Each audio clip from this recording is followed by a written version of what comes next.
turn to page 73. Before we get into the steps for the pre-emergent group, there's a couple of pieces of information that I need for you to know. Number one, there's 6 ways to know a letter, and letters obviously are absolutely critical at this word level and for writing in general. So let's look at the 6 ways that a child at that pre-emergent level who may have no understanding of letters, who may have very little letter knowledge, let's look at what they need to know. They need to know the name of a letter. So the name is C. They need to know the sound the letter makes. K. They need to know a word that begins with that letter, like cat. So when we're first looking at letters, what do we need kids to know? That basic way to identify what the letter is by its name, sound, and a word. The next thing we need to know is we need to have them use the letter. When they use the letters, what we want them to do is we want them to use them from sound to letter. Sound to letter is writing, when you're saying the word slowly and writing it down. Or letter to sound, that's when you see the letters, blend them together, and you say a word. So sound to letter is when we're writing. Letter to sound is when we read. The last skill, which is really critical also, is letter formation. And it's absolutely essential that children know how to form their letters with automaticity, that they don't even think about writing those letters down. They're just able to do it. And the reason for that is that's tied into fluency. Your brain opens up. If I can write down a letter and I don't even have to think about it, my brain can open up and I can think about other skills and learn other skills when it comes to writing. So we're looking at naming the letter, saying its sound, having a word that begins with that letter, using letters in writing, reading, and also forming those letters. These are all the skills that these pre-emergent students need to learn. I have my alphabet chart here on this page because this is absolutely an essential tool that you need to use when you're working with pre-emergent students. If they don't know their letters, we have to have a resource for them to go to.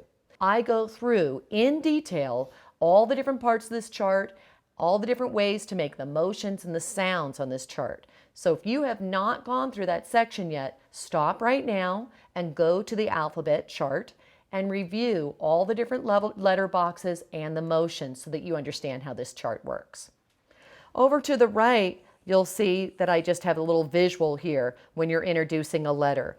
The major steps that you want to look at when you're introducing a letter is that you always want to know the name, sound, and word, and then you also want to learn how to form the letter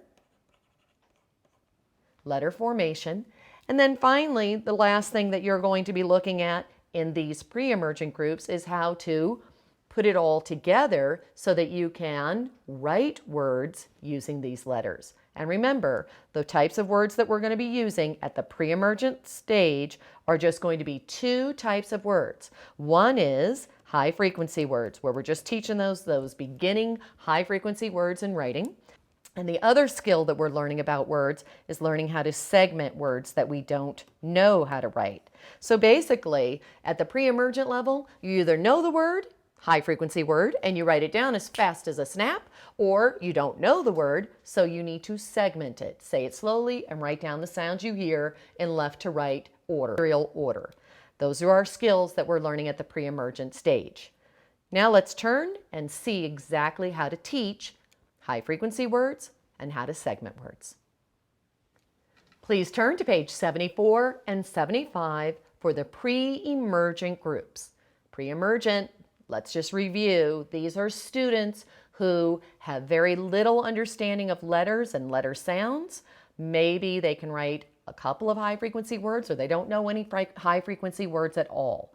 So these are these children that you're grouping together homogeneously in a group. And remember, because we're all doing the same activity, this small group can actually be a large small group, and that's critical because class sizes are growing and it's very difficult to pull many small groups. So if I need to pull 16 kids, if I have 16 kids in my class and they have very little letter knowledge, I can pull them all together in a small group and do this activity.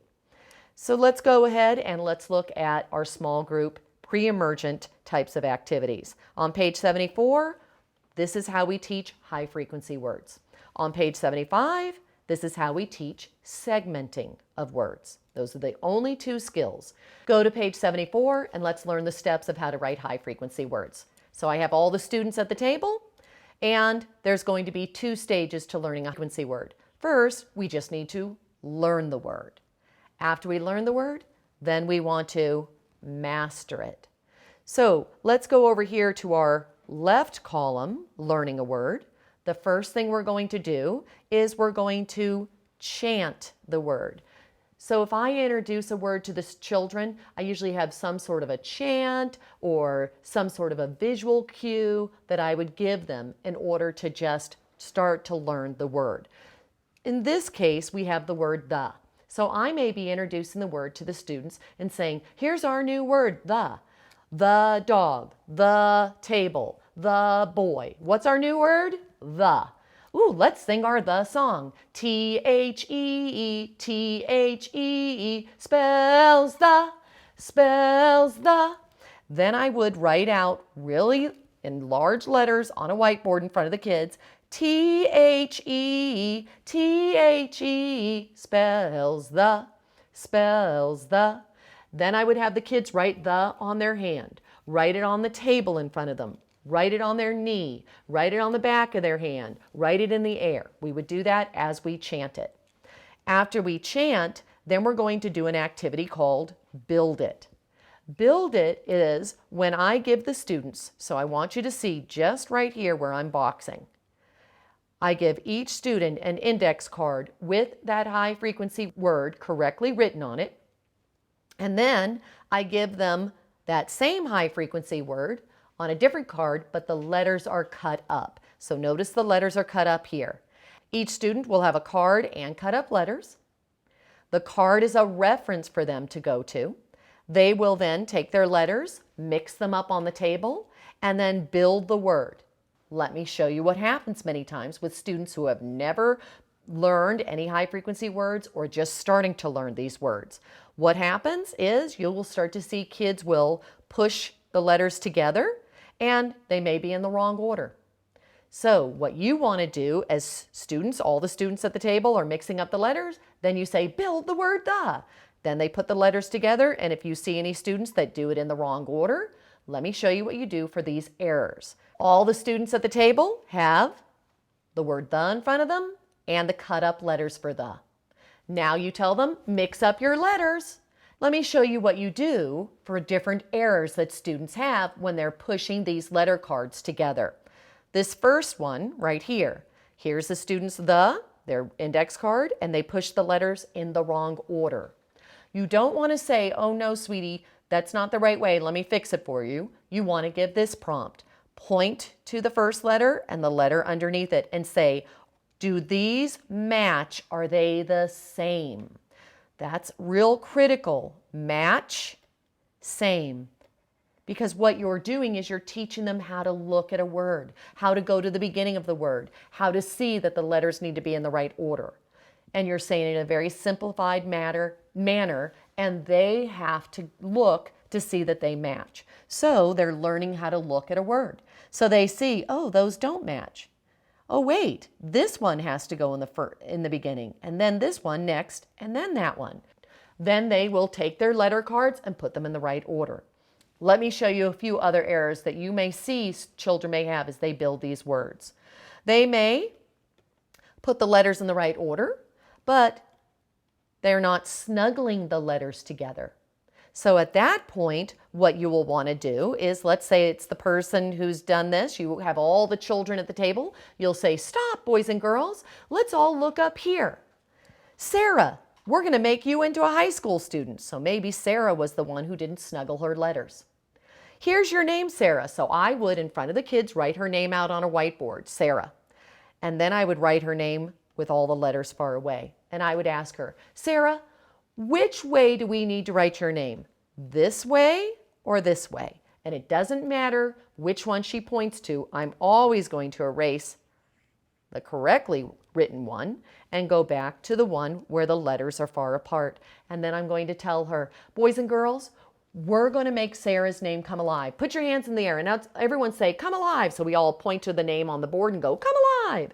And then I act like I'm Sarah's name. And I go, hey, this is my name, Sarah. And all the letters in my name are a family. That means we need to snuggle up and hug each other because we're a family. Uh-oh, are these letters allowed to be far away? No. So we put our hands to just like this and we go, snuggle them up, snuggle them up, snuggle them up. I erase the letters. And then I go back and I snuggle them up. And I go, oh, look at that. All the letters in her name are a family. It's like they live in a house together and they snuggle up together. Go back to your letters here in the word the.